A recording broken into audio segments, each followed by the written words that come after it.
নামাজ পাঁচ ওয়াক্ত পড়ব, দাড়িটাও লম্বা করব। রিজিকের মালিক আল্লাহ, সম্মানের মালিক আল্লাহ, ইজ্জত হায়াতের মালিক আল্লাহ, মৌতের মালিক আল্লাহ। অতএব আমার টেনশন নাই, আমি যদি আল্লাহর হয়ে যাই আল্লাহ আমার সব ব্যবস্থা করে দিবেন। ও মুসলমান মা বোনেরা, ও বৃদ্ধ বাবাজিরা, অন্তরটা কি চায় না একজন আলেমের মা হবেন, বাবা হবেন? অন্তর যদি চায়, অনুরোধ করি আল্লাহর কাছে দোয়া করেন, একটা সন্তান আলেম বানান। গত বছর নভেম্বর মাসের 6 তারিখ হজের থেকে আইসা সিলেটে বয়ান করলাম। 6 তারিখে বয়ান করতেছি, সিলেটের রানিং ওসি সাহেব মাদ্রাসায় ঢুকলো, অপেক্ষা করে বিশ্রাম করতেছিলাম। ওসি গিয়া দুইকে আমার হাত ধরে কাঁদতেছে।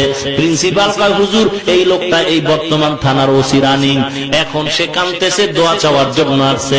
বললাম, ভাইজান আপনার মনে কি আফসোস? টাকার অভাব, বাড়ির অভাব? কয় না, ওসি হওয়ার পরে টাকা বাড়ি গাড়ির কোনো অভাব আমার হয় নাই, একটা জিনিসের অভাব হয়েছিল। কয়েক মাস আগে আমার বাবা ইন্তেকাল করেছেন, আমি তো কিছুই জানি না, আমি তো আলেম হতে পারি নাই। বাবার ইন্তেকালের পর আমার চোখের পানি জুড়ায় না, কারণ আমার বাবা আমাকে সারা খানা খাইতেন না, এত আদর করতেন আমার বাপ। আমার বাবার